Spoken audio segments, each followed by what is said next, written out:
Outside the classroom, the city of Los Angeles remained bustling as usual, skyscrapers piercing the sky, buses crawling down Vermont Avenue, and the hurried honks painting the tempo of urban life in America.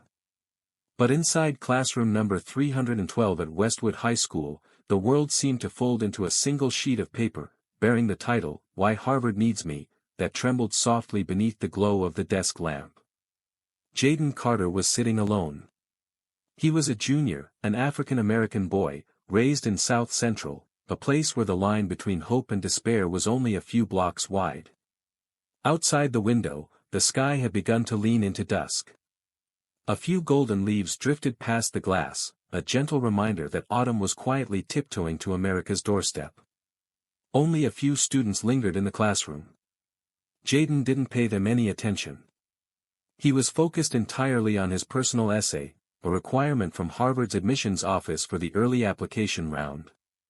In his mind, he pictured his mother, Evelyn, working the night shift at Mercy General Hospital, scrubbing each long hallway to keep the lights on in the old, rented apartment where they lived.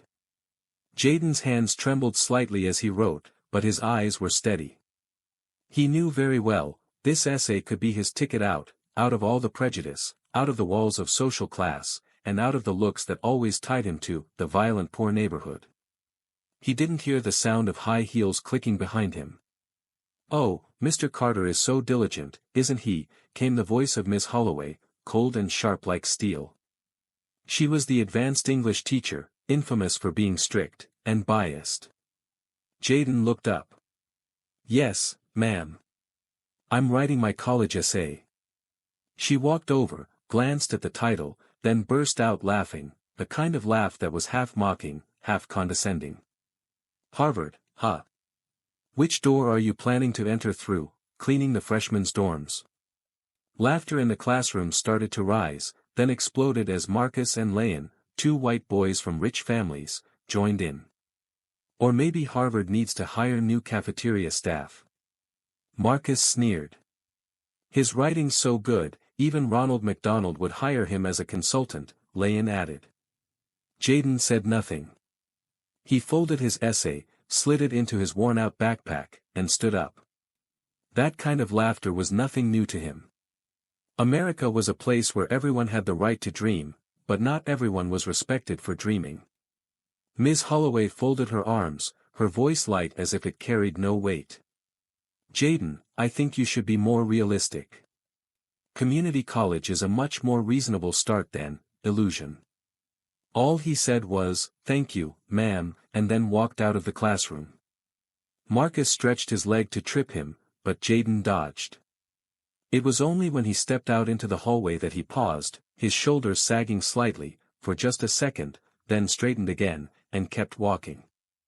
At Mercy General Hospital, Evelyn Carter was pushing her mop cart past the ICU ward. The cold, white light reflected off the shiny tiled floor. The heels of her shoes were worn thin. The clock read 7:53 p.m. A message arrived from Jaden, "Today sucked." Just 3 words, but Evelyn could feel the storm behind them. She stopped, let out a long breath. A black single mother couldn't always be there.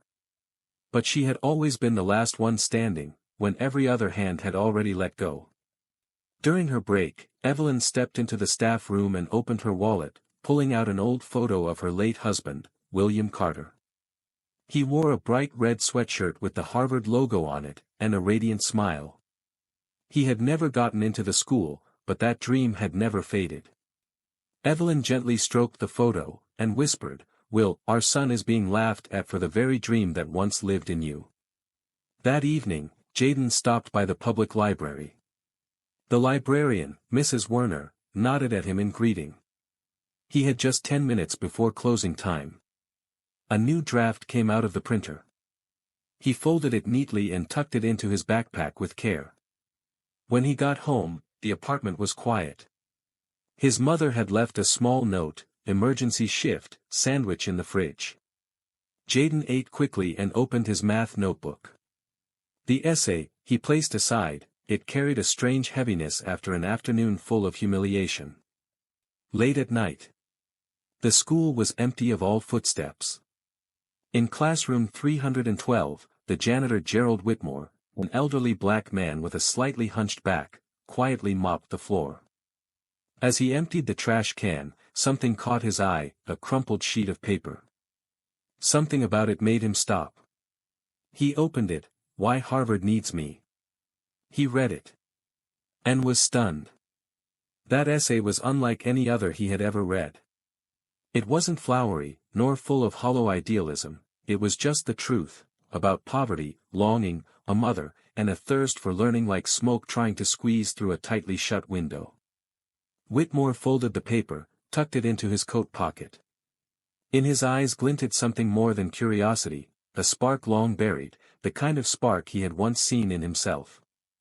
Monday morning, at Westwood High School, the atmosphere in the advanced English class was heavy, as if something was about to happen. Miss Holloway entered with her hair curled to perfection and a paper-thin smile, the kind of smile that carried no kindness. "We'll be doing a special assignment," she announced as she walked to the blackboard. "Extra credit. A chance to raise your GPA. You all should be grateful." The chalk scratched across the board. "Noi dung bang duok de trong trong ban gok, en hung se duok jung gwin trong file hon chin." The murmurs started. A few students looked up and glanced at each other. Jaden didn't. He kept his head down, eyes fixed on his notebook, lips pressed into a thin line. Ms. Holloway turned, her gaze scanning the classroom like a radar looking for a lock-on. And it stopped exactly where everyone expected, on Jaden. "This assignment will help us understand what elite universities look for," she said slowly, emphasizing every word. "Some of you might come to realize the difference between dreams and delusions." No one said anything, but the cold from her words crept into everyone's bones. Marcus mumbled to Leyon, just loud enough for a few to hear. "Let's hope no one confuses Harvard with McDonald's today." A ripple of laughter. Jaden still didn't respond. His heart was racing, not out of fear, but out of the weight of repetition. The injustice had become familiar. But this time, he wasn't entirely alone. As the bell rang and he stood up, a quiet voice rose from the back of the room. "That was messed up." Jaden turned around. It was Jade Thompson, the skinny girl who usually stayed quiet in the corner, dressed in worn-out clothes, eyes always cast downward. "What, did you say?" Jaden asked, surprised. "She shouldn't have done that," Jade said, her eyes steady and unblinking. "You're still going to finish the essay, right?" Jaden nodded after a brief hesitation. "I won't let her win." Jade didn't smile, but in her eyes glimmered something rare, respect. Then, as if she had said all she needed to, she turned away, blending into the crowd. That night, in the tiny third-floor apartment, Evelyn Carter pulled her mother's gold bracelet out from the drawer. She sat silently on the kitchen chair, holding the bracelet as if cradling a fragment of memory. The only item that had survived from the past, a spiritual inheritance passed down from a lineage long forgotten in the history of America. The next morning, she visited 3 pawnshops before she found one willing to accept it at a fair enough price. That night, when Jaden came home, she handed him an old laptop, not new, but clean, with a working battery and just enough RAM. "Where'd you get this, Mom?" he asked, eyes wide. Evelyn's gaze softened, but her voice remained firm. "You need it. For the essay. And for Harvard. You know about that." "You think I don't know everything," she said with a faint smile, her hand gently resting on her son's shoulder. Nothing else needed to be said. He understood. Every sacrifice, every silence, it was all beginning to take shape. The following week, Jaden lived like a little scholar, waking up early, studying before school started, typing out each line into the machine that, with every keystroke, reminded him of the gold bracelet. Lunch breaks were spent in the library, and at night, he rewrote and revised until late. The laptop became his companion. The essay was no longer just a document, it was a declaration. On Monday morning, Jaden printed the final draft at the school library. He read it over, a swelling pride in his chest. He didn't know that Marcus was nearby, eyes sharp like a hunting animal. When Jaden left, one copy remained forgotten in the printer tray. Marcus smirked. "Too good for a guy like him," he said to Leyon. By lunchtime, the essay had been edited, a few paragraphs copied, reworded, then quietly uploaded into the school's shared folder. The file was labeled Jaden's source material. A cheap trick, but effective. The next day, during third period, the loudspeaker came to life. "Jaden Carter, please report to the principal's office." He stood up, and all the eyes in the room turned toward him. Whispers. Guesswork. He had no idea what awaited, just that his chest was getting heavier by the second. In the office, Principal Grant sat with Miss Holloway beside him. His voice was calm, measured. "We've discovered several passages in your essay that match material from Harvard. Do you have anything to say about this?" Jaden froze. "That's not possible. I wrote that essay. Every word." Ms. Holloway interjected, "Could be fabricated notes to cover your tracks." "I didn't plagiarize," Jaden nearly shouted. "Someone is trying to sabotage me." The air in the room turned thick. And then, a knock at the door. Mr. Gerald Whitmore stepped inside. His eyes were calm, but his voice was firm and unwavering. "Sorry to interrupt. But I have something to say about that essay. I saw this boy write it, every day, every night. I've dumped entire trash bins full of his drafts. And I know that essay belongs to Jaden." The room shifted. Ms. Holloway's face drained of color. Principal Grant furrowed his brow. "Sir, and under what authority are you making that claim?" she asked, her tone cold. Mr. Whitmore answered quietly, but clearly. "I used to teach. At Harvard. And I read very carefully." That statement landed like a stone. Everyone in the room froze. Grant looked at the file's creation timestamp, and saw, it had only been created yesterday. "Nothing's definitive yet," he said. "Jaden, you won't be suspended, but you are on academic probation. And if there's any further misconduct—" "I understand," Jaden said, though his eyes now held no fear. As he left the room, Mr. Whitmore leaned in and whispered into his ear. "Keep your head up, son. They're afraid of you, because you might grow beyond them." A week after the plagiarism incident, Jaden returned to Ms. Holloway's assignment, but this time, not to defend himself, but to prove himself. He didn't say it aloud, but the old laptop continued to run without pause every night. He rewrote everything from scratch, with stronger words, sharper arguments. If anyone had ever doubted that he was capable of writing like that, then now, the new essay would be the answer. One day, while printing documents at the library, Jaden happened to see Jade Thompson standing at the sociology section. "You know what happened, right?" she asked, her voice low. Jaden nodded. "I know they faked it. But there's no evidence." Jade was silent for a moment, then slowly said. "I saw Marcus and Leyon copying your essay that day. I was sitting in the back corner of the reading room. They didn't see me." Jaden's eyes widened. "Will you testify?" She shook her head. "I'm sorry. I can't get involved. My mom lost her job. We're staying at the emergency shelter on Monroe Street. If I get dragged into trouble, we could lose our spot." Silence expanded between them like a fog. Then Jade added, as if to ease the blow. "But I just wanted you to know, you're not imagining things. They really did set you up." And then she vanished again, as usual, leaving Jaden suspended between pain and gratitude.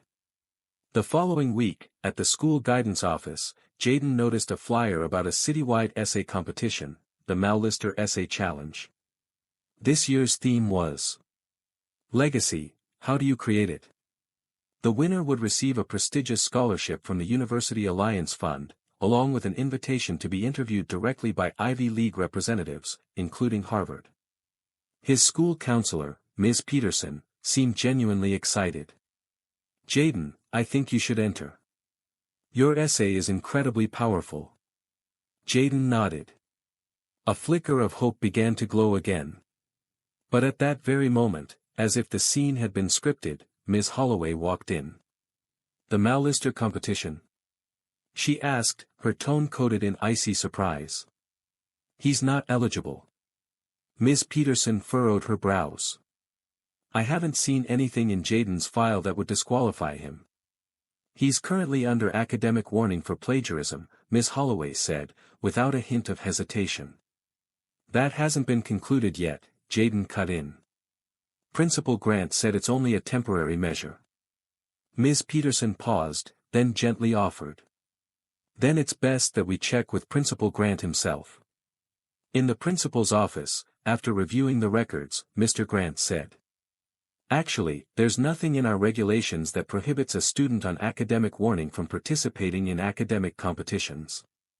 Jaden let out a quiet breath of relief.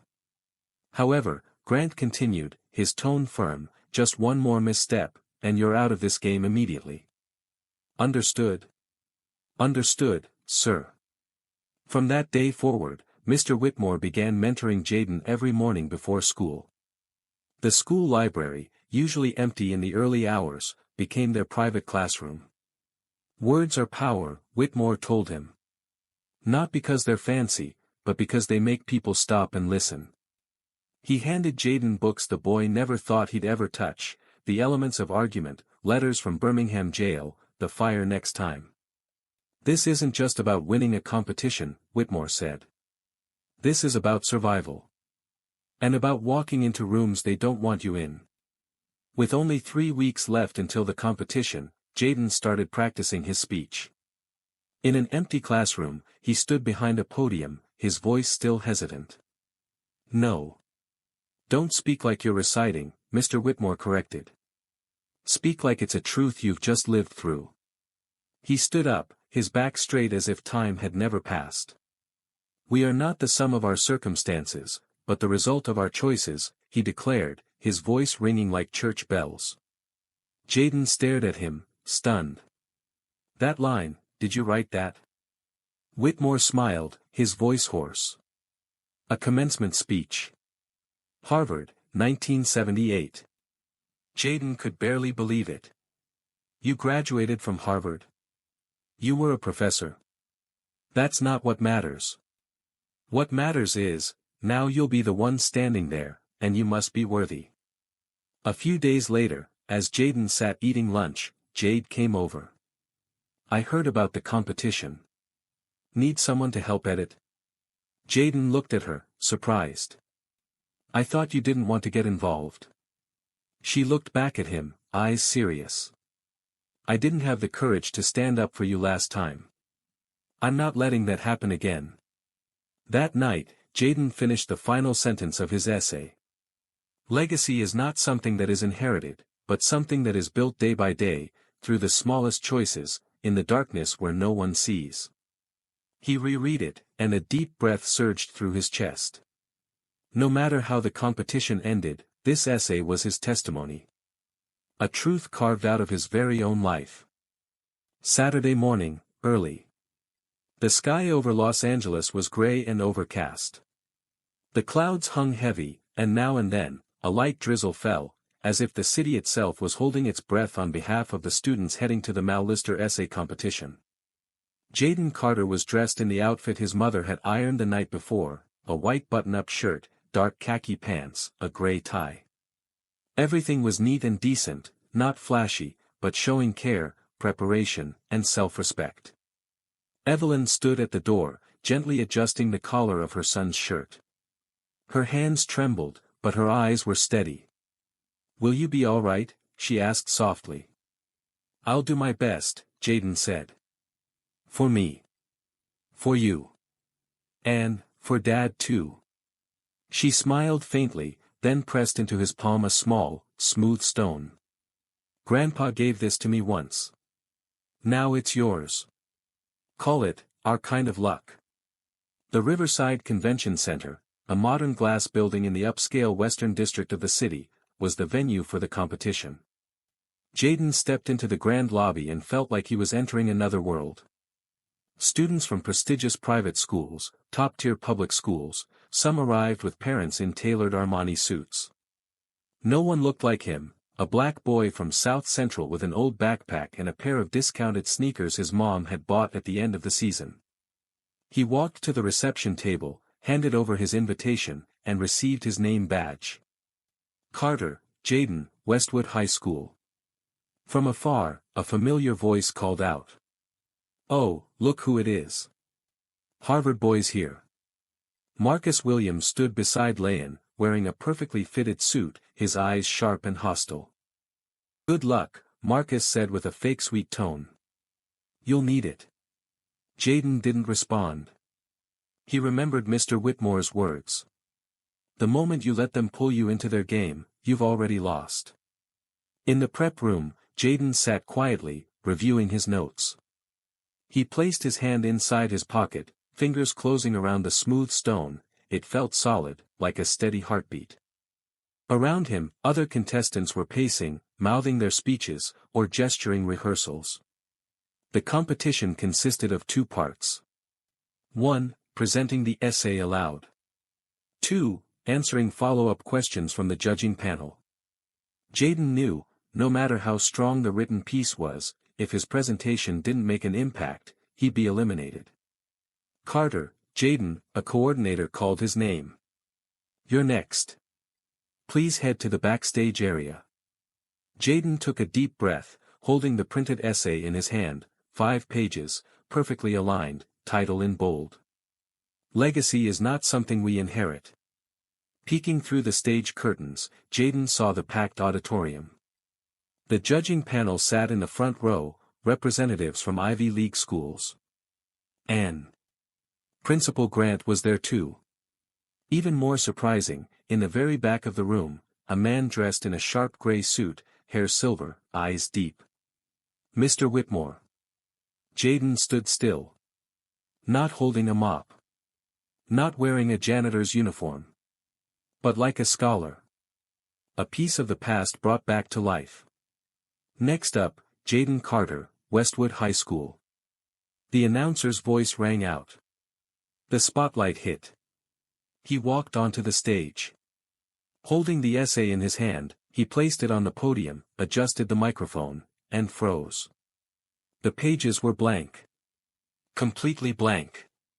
Not a single word. He flipped through each page, they had all been swapped out. Every page was clean, empty. A wave of panic swept over him. In the third row, Marcus and Leyon smirked, trying to hide their smug satisfaction. At the sound booth, Brad, the senior student, avoided Jaden's gaze. They had done it. They wanted him to collapse.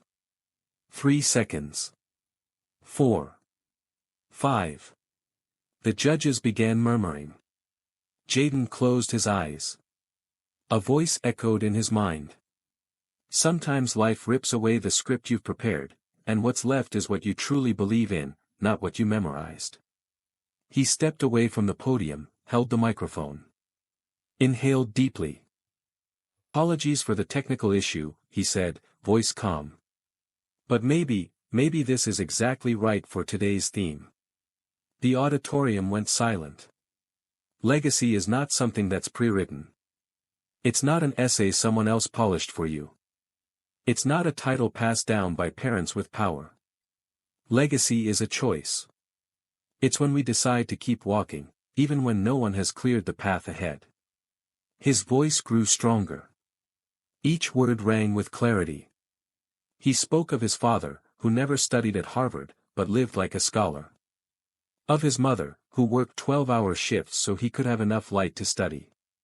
He described how a child growing up in South Central learned to see the world, not through the windows of a mansion, but through the bars of a low-rent apartment. He wasn't reading a speech. He was living it. And everyone, judges, parents, competitors, could feel the raw truth in every line. When Jaden ended with a quote from his father. A dream isn't found at the destination, it's proven in showing that you were meant to stand there all along. The room fell into stillness. Then came one applause. Then another.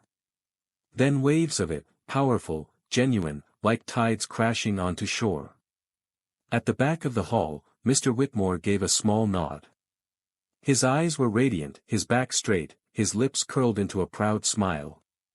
In row 3, Marcus and Leyon sat frozen. Pale.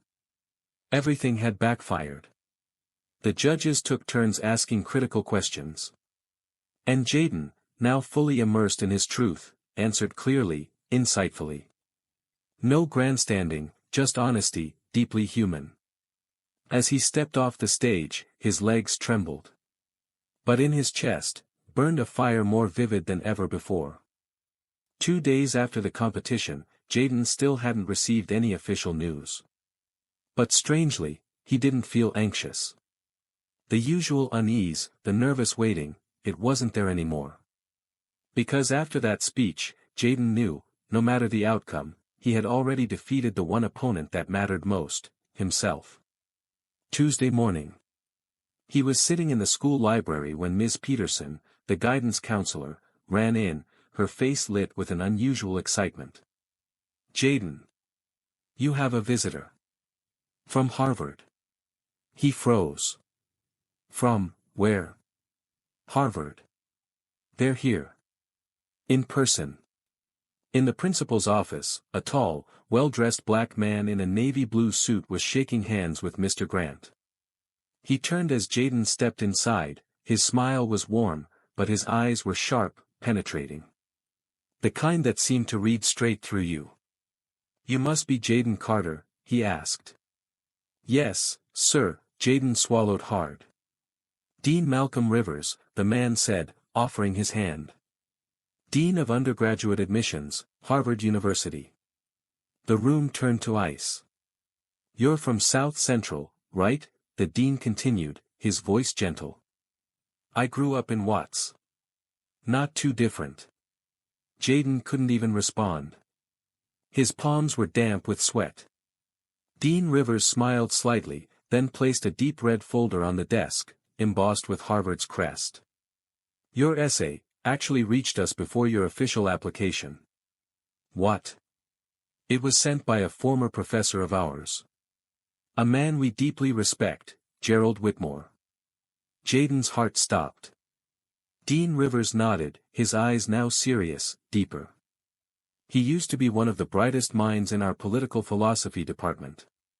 But after a family tragedy and some conflicts with the administration, he stepped down. Vanished from the academic world. We tried to find him for years. Jaden stood frozen. Then one day, we got an email. Its first line read, I've found my successor. At that moment, the office door opened. Mr. Whitmore walked in. No janitor's uniform. No mop or cleaning cart. Just a man, his silver hair shining, his eyes clear, his back straight, dressed in a brown earth-toned blazer. Everyone stood up. Principal Grant stuttered, Sir, you're. Dean Rivers smiled, the man who taught me public speaking. Harvard, class of '93. Mr. Whitmore looked at no one else but Jaden. I used to think that silence was a form of dignity, he said. But you made me realize, sometimes, silence just lets wrong grow louder. Jaden's throat tightened. He couldn't speak. His chest was a storm. After that, the school launched an internal investigation. Marcus, Leyon, and Brad were discovered to have tampered with Jaden's materials.